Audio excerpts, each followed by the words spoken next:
There's nobody you talk to, if you say to them, would you like to be financially independent, is going to say no. Right. You say, yeah, absolutely. I'm going to want that. But then if you start talking about the steps you're going to need to take, well, then you're going to hear things like, well, I kind of like those 2 leased luxury cars in my driveway, and this big house we have is kind of essential. I could never see living other than this neighborhood with this many square feet. I call it the tyranny of must-haves. A friend of mine was making enormous amounts of money, and I remember having lunch with him before Christmas one time, and he'd just gotten this huge bonus. And what we talked about over lunch was how you could make ends meet on a couple $1 million a year. That probably sounds absurd to most of the people listening, but when I sat and listened to Ken describe the house and the private schools and the cars and the vacations, and you start adding that up, he was absolutely right. His income was not large enough, or just barely large enough to accommodate that. He's just going to have to figure out how to unwind some of those things. And a lot of people, candidly, are not going to be willing to do that.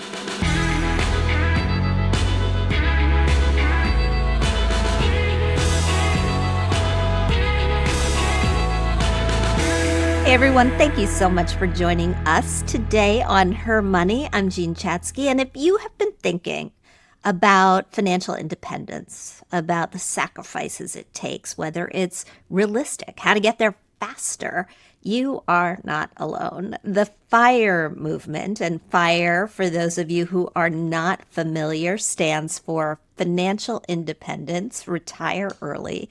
The movement has just exploded over the last decade, with the FIRE Reddit community alone now topping 700,000 members.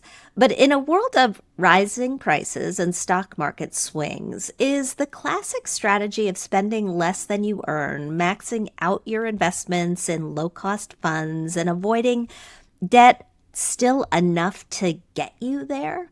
My guest today says it absolutely is. J.L. Collins is often called the godfather of financial independence. He's with me today to share why the simple path to FIRE is still the smartest one. And his book, The Simple Path to Wealth, became an instant classic when it came out in 2016. Now he's back with a brand new updated edition for 2025. He's got fresh takes on everything from meme stocks to inflation and a punch list of actionable steps to help you get started today. Jael, welcome. I can't believe, we were saying this before we started, I can't believe that we are just meeting.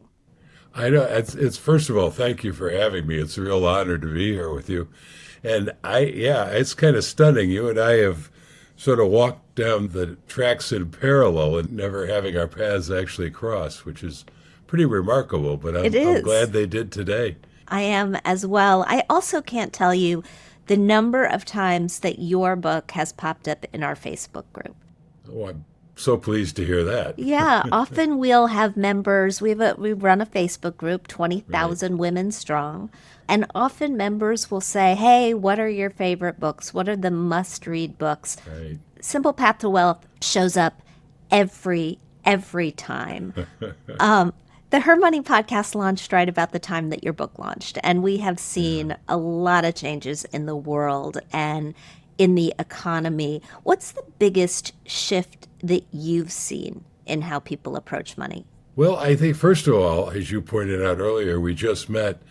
I have to say, Jean, in your introductory remarks, as kind as they were, you've already rubbed my fur the wrong way. Oh, no. What did I do? You referred to following this path to financial independence as requiring sacrifice. I don't see it that way at all. So, and hopefully this also answers your question.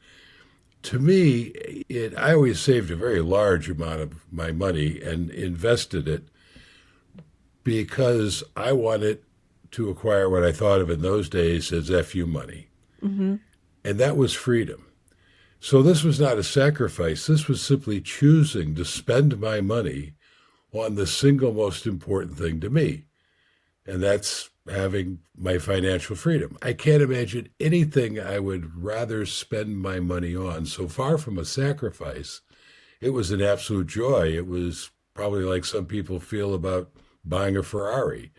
It's suppose it's where your priorities lie. So that's kind of how I'd like people to reframe it. If you follow this path, you should only follow it if buying your freedom is a highly appealing way to spend your money.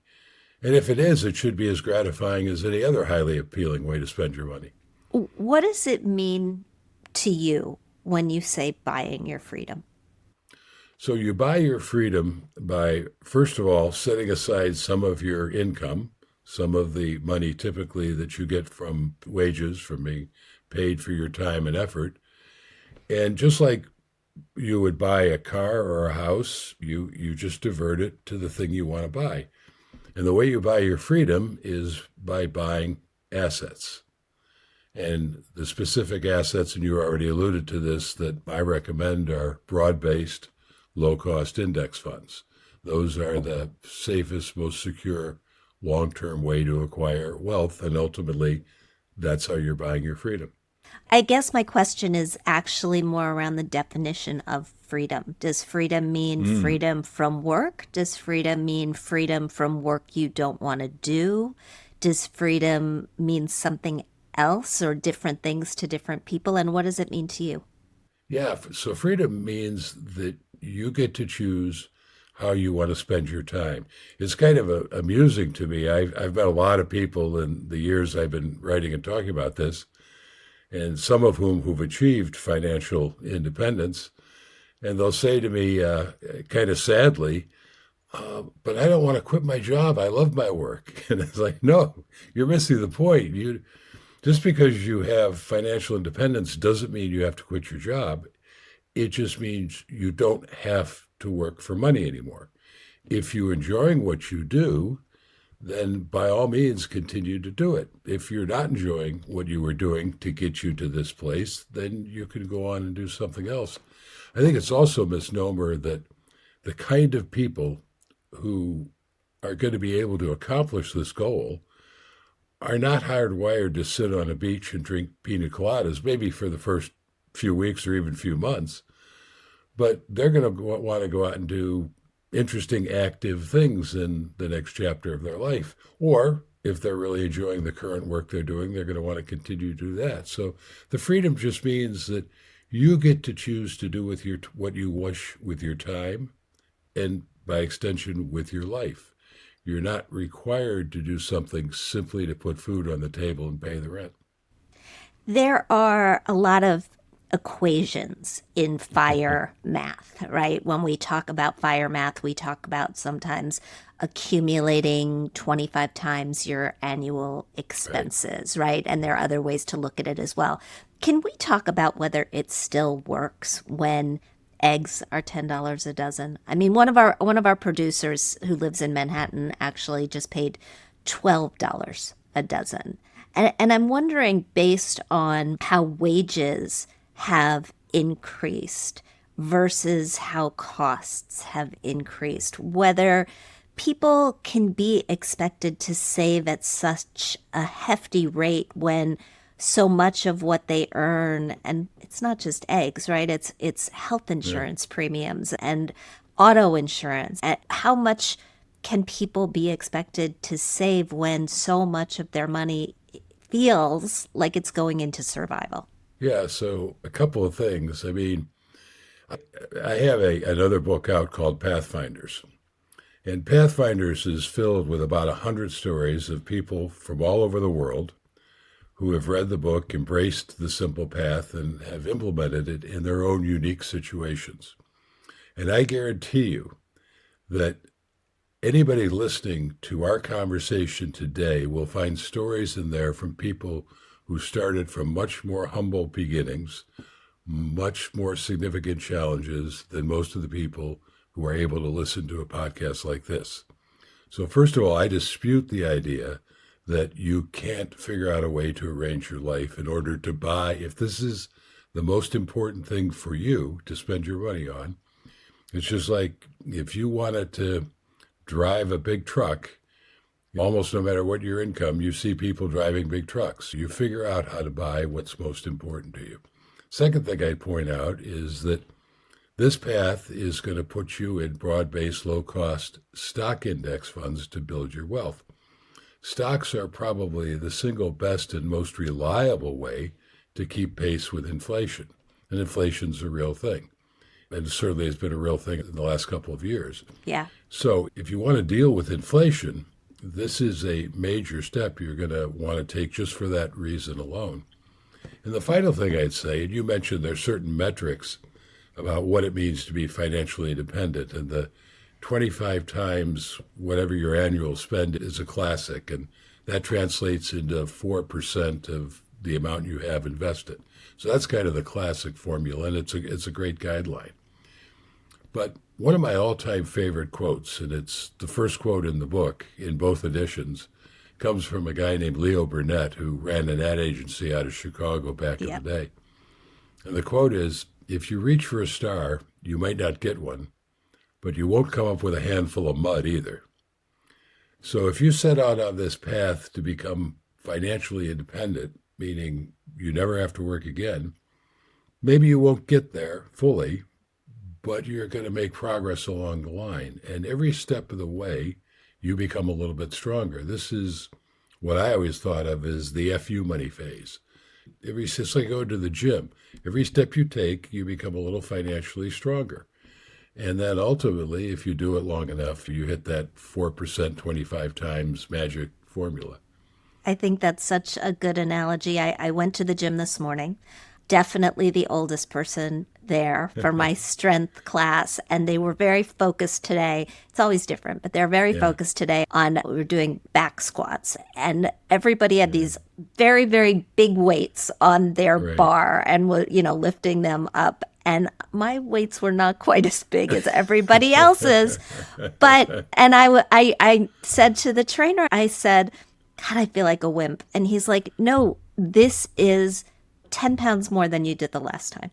Right. And so it's what is good for you, the progress that you're making. And that's how we build optimism and resilience and all of the other important factors that go into living this life. I love the way you expanded that analogy, because swinging it back into the financial world, what represents being financially independent, just like how much weight you can bench press or squat with, is different for every individual.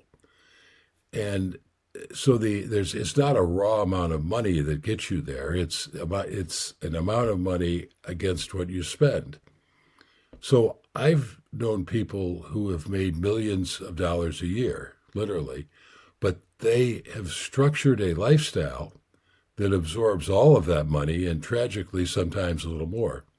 I have a very good friend from high school who's never made more than $50,000 a year, raised a family, put a couple of kids through college, and he's achieved it because the total amount, if you're at that level, is much slower and easier to get to, just like the amount of weight you can lift. For the people in our audience who are not familiar with you and are not familiar with the Simple Path to Wealth, I want to talk about the principles that sort of underlie your body of work. We've talked about indexing, but I'd like to expand on that a little bit. But let's back up and start with the savings rate. When you haven't been living a life where you are super saving, how do you flip the switch? Yeah, that's challenging because I did it from the very beginning.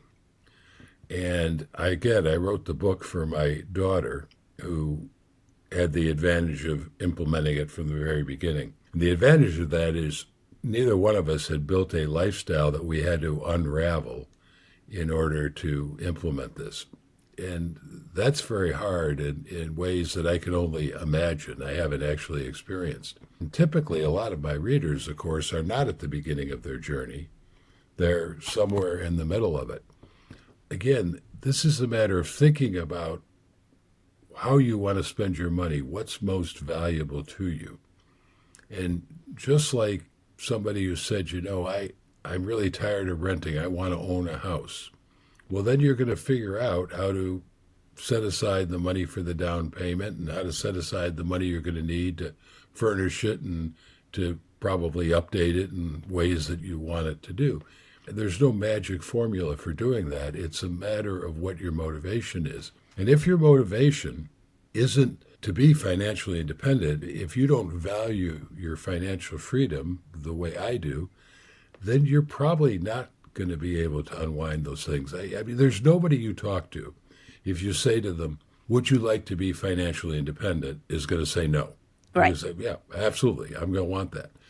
But then if you start talking about the steps you're going to need to take, well, then you're going to hear things, at least I've heard things like, well, I kind of like those 2 leased luxury cars in my driveway, and this big house we have is kind of essential. I could never see living other than this neighborhood with this many square feet. And I call it the tyranny of must-haves. People get enthusiastic when they first hear about it, and they start following this path. They're like, well, everybody ought to do this. This is going to sweep the world. What's going to happen when nobody has to work anymore?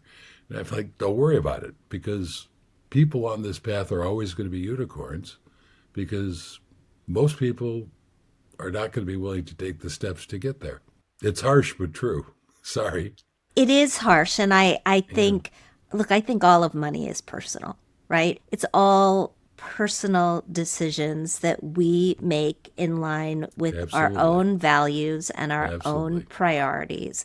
And I wonder if there are, for the people who maybe think they don't want to choose to save 50% and can deal with the occasional car payment, I'm wondering what lessons they can take from this methodology to help make their life, if not completely free tomorrow or in 5 years, a little bit better along the way. We acknowledge this is a tough road. This is not a road that everybody's going to be able to do, where you save half your income and maybe you choose to live someplace cheaper or avoid spending money on certain things. What's the in-between? What are the things that those of us perhaps who are saving 15 to 20% of our money toward retirement can take from this methodology? So, first of all, I would applaud anybody who's saving anything, right? I think that's great. And I get pushback on this 50% thing from people saying, well, no, nobody can humanly do that. That's just not possible. You're crazy. But I also get pushback from the other side, from people saying 50%, that's nothing. I'm doing 60, 70, 80%. So obviously, the greater your percentage, the sooner you will get there. But every little bit helps. And going back to that quote, if you reach for a star, you might not get one, but you won't come up with a handful of mud. So if you're saving 5 or 10%, it might not get you to financial independence at a young age, but it will make you physically stronger. Again, it's like going to the gym, right? If you want to look like Arnold Schwarzenegger, you're going to be spending a lot of your free time in the gym. You're going to have to work extraordinarily hard to get there. But if you just want to be a little bit healthier, a little less likely to die of a heart attack, if you want to shed a couple of pounds, then you can get there with much more modest kinds of efforts. So it really depends on your goal. Again, I think too many people think of it as a light switch. Either I'm financially independent or I'm not. And it's a journey. And every step along the journey, you get a little stronger. And it's a journey that can sometimes go off track, go wayward. You're one of the pioneers of the FIRE movement. So's Mr. Money Mustache. So is Sam Dogen, who writes the Financial Samurai blog. And he retired in 2012 with $3 million. A few years ago, he told Fortune magazine he needed to return to work to afford his kids' college education. Sometimes we get on a path and we have to adapt. And I'm wondering if you have ever had to adapt, or what you say to people who follow your philosophy that find that they need to. One of my good friends in this space is a guy named Brandon who writes The Mad Scientist. He doesn't write too much anymore, but he was extraordinarily dedicated to achieving financial independence. His savings rate was something well beyond 50%, and he got there. But he looks back on it now and says he wishes he had taken it more slowly, that he'd enjoyed the journey a little more, had saved a little less, and spent a little more. So I think that's definitely worth considering. I did an interview just yesterday with a woman by the name of Jillian Johnsrud, who is publishing a book called Retire Often, about taking mini retirements through your career. And that's actually how I did my career back in the day when it was sort of unheard of. And one of her questions was, what about the financial setback of taking 6 months off and not having an income if you're going to financial independence? And it's like, well, yeah, but it makes your life better.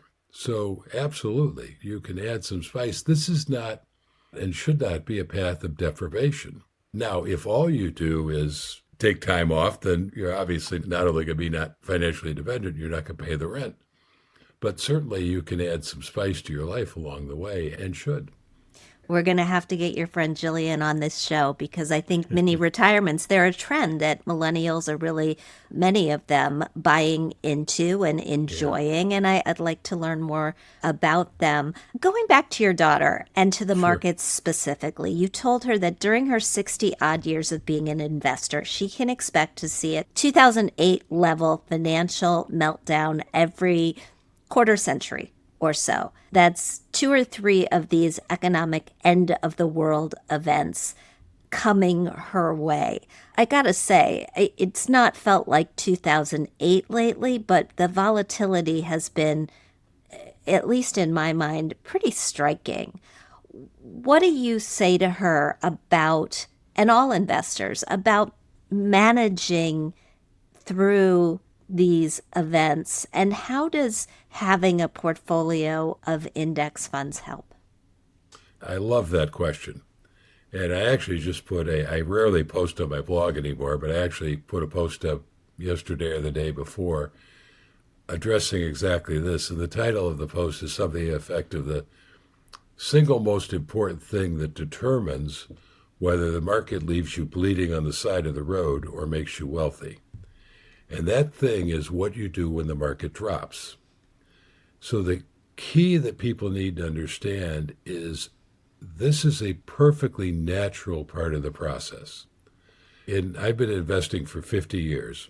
In that time, there have been 3 of these meltdowns. The first one was in 74. The next one, a long time, was in 2000, the tech crash. And then, of course, we had the 08-09 debacle. So those 2 came pretty close on the heels of each other. But also during that 50 years, we had multiple bear markets, which are defined as going down 20% or more, and of course, even more corrections. And you need to understand that you can't predict these things. You can't predict when they're going to start. You also can't predict how deep they're going to go. I mean, as we're recording this right now, the market, through all the turmoil of the new presidency and the tariffs, is now actually in positive territory. I know. A month ago, nobody, including me, would have predicted that, right? We also don't know where it's going to go from here. I mean, it could turn around and actually go into recession territory and into a deep bear, or go on to post new heights. Nobody knows what it's going to do. You can't predict them. You cannot, as Warren Buffett once said, try to dance in and out of the market. That's the way you lose money. You have to learn how to accept them and endure them and understand that these are temporary. And actually, if you're accumulating your wealth, that lost decade between 2000 and 2010, if you'd stayed on the simple path to wealth, which means you're buying shares in your mutual fund, you would have had a decade of acquiring shares at bargain prices for the next 15-year bull market run. So you need to learn that these things, these market declines, are perfectly normal, and actually they can work to your advantage. You need to learn to love them.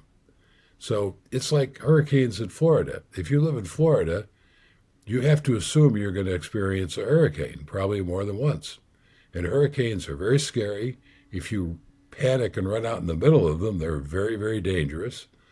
But if you hunker down, they blow over and the sun comes out and the birds sing in the trees again, and all is right once again with the world. So these are not things to be concerned about. Believe me, I understand that is easier said than done. I had my own moment of panic in '87 on Black Monday. So, I was at my desk yeah. on Black Monday. It was a difficult day. I Yeah. want to just get specific about the tools that you use for Sure. investing because I know that my listeners like the details. We've talked about index funds, but basically you rely on the Vanguard Total Stock Market Index Fund, the Vanguard Total Bond Market Index Fund, and cash, and Vanguard's Cash Reserves Federal Money Market Fund. Can we talk about what each of them are good for? And as you go through the stages of life, how do you shift your allocations so that they work best for you? Sure. So let me start by saying that the biggest compliment I get about my book is when people say to me, I've tried to understand this financial stuff and it always just seemed too complicated. I've tried to read other books and it just didn't work for me. And what I realized reading The Simple Path to Wealth is how simple it can be. And what people should understand is if you're looking at this and you're thinking, wow, this is enormously complex, you're not wrong.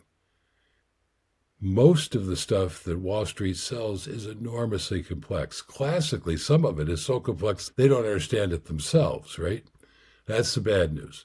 The good news is you could put your arm on the table and sweep all of that off onto the floor because we don't need any of it.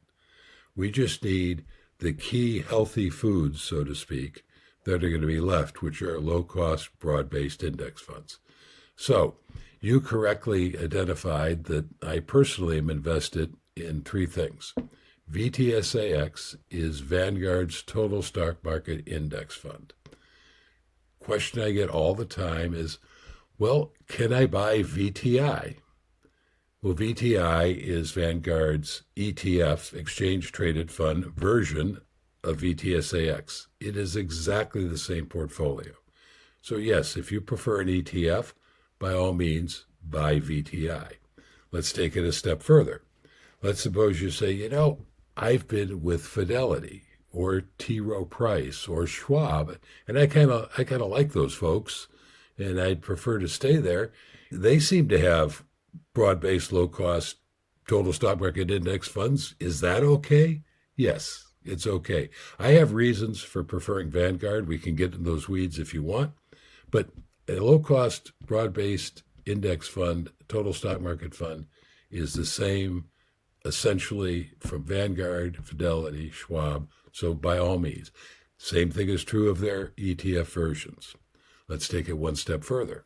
Another question I get all the time is, I've been looking for a total stock market index fund in my 401k, and there aren't any. All I can find is this S&P 500 fund.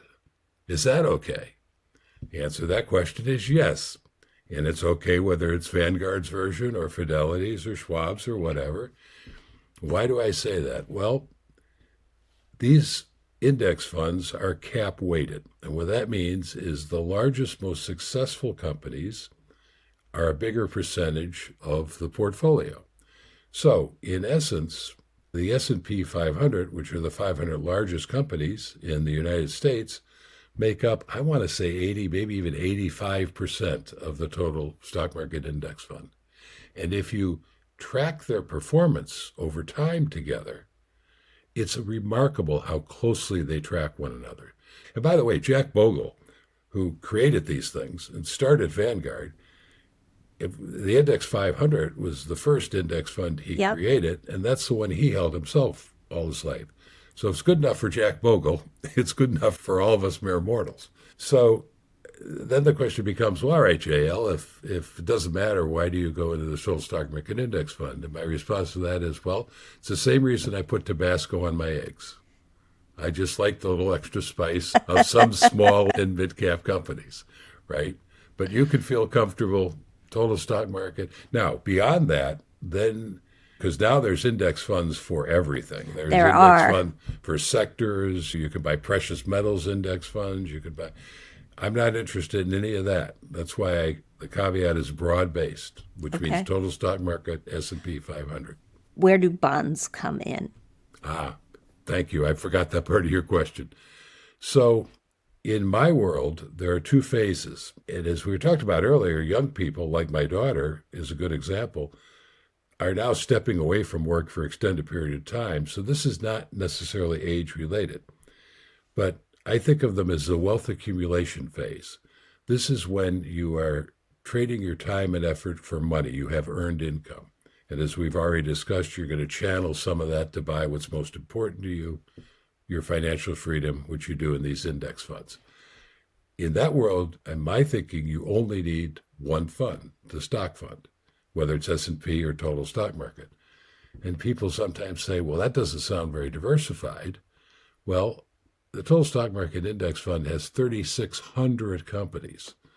The S&P 500 has, well, guess how many companies? 500, right?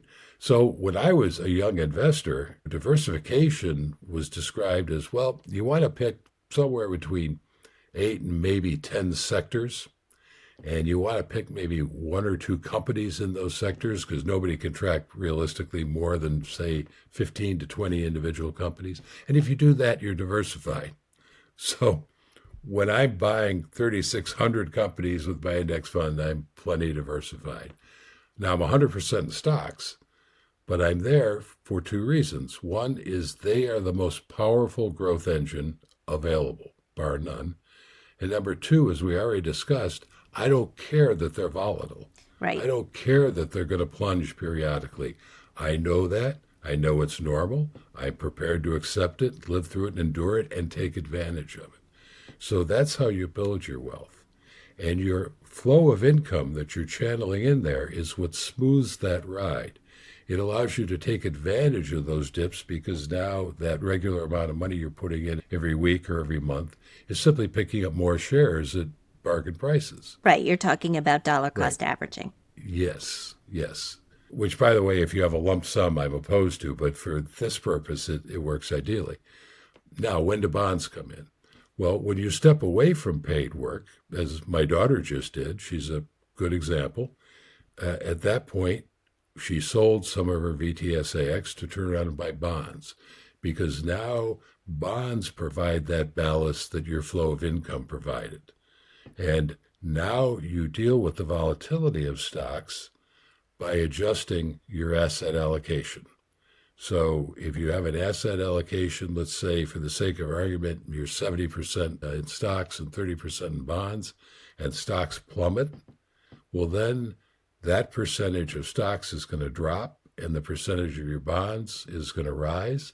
And you sell some of those bonds into the stocks to take advantage of those lower prices. And you also have those bonds to draw on for your living expenses, so you're not forced to sell at lower prices. How do you decide what the asset allocation should be at what point in your life? So that's a kind of a complex question because there are a lot of factors that play into it, right? Here's how I think about it. Step number 1 is your asset allocation to stocks should never be below 50%. And the reason for that is stocks are the driver for growth that allows a portfolio to survive over time. And if you look at the Trinity study, which is a study that showed different withdrawal rates based on different allocations, you could see that that survival rate breaks down when you tilt too heavily towards bonds. So then the second question becomes, in my mind, how close to the edge are you? So let's assume we're talking about somebody who is financially independent and doesn't intend to work ever again. And let's theoretically say they have $1 million invested, which using our 4% rule is $40,000 a year to live on. If, say, 10,000 of that is because you want to travel and have fun, well, then you're not close to the edge. You've got that nice cushion, right? Because you only need 30,000 to provide. Right. At that point, I would say, personally, I'd go more heavily into stocks because I want that growth that will make my portfolio even larger over time and provide more assets for me to enjoy. But if it takes every dime of that $40,000 for you to put food on the table and pay the rent, then you're going to want to be much more conservative and tilt more heavily towards bonds. Again, I would never go beyond 50-50. I probably wouldn't go beyond 60-40, 60% stocks. And is there a particular allocation that you have for cash at any point in time, or not really? Not really. I'm pretty comfortably set financially. Yes. So I don't need a lot of cash as a cushion, right? And so I don't know, it's maybe 5% in cash, something like that, probably less, which is more than enough for our kind of spending. It depends how you see your spending unfolding. It's such a fascinating conversation, and I love how detailed and how simple the methodology has continued to stay, because I think that's what enables people to get on this path, stick with this path. And you're right, there's too much information about too many investments out there for a lot of people to stomach. And it's very, very helpful to know that you can follow what I tend to call the boring route, and that it will wind up okay. Thank you so much for unpacking all of this for us. Thanks for spending all of this time, and thanks for just coming on the show. It's been such a pleasure to meet you. Jean, thank you so much for having me. I've really enjoyed the conversation. Great questions, by the way. Oh, thank you. And it's such a pleasure to finally meet you. As we said at the beginning, this should have happened a long time ago, but I'm glad it's happened now. I am as well. If people are looking for more information on the work that you're doing these days, where do you want them to go? Probably the easiest thing is to go to the blog, which is jlcollinsnh.com. As of May 20th, the new edition will be, as they say, available wherever books are sold. So that's one of the advantages of having a publisher. So, yes, 100%. Yeah. All right. We'll meet again soon. Thank you so much. Looking forward to it.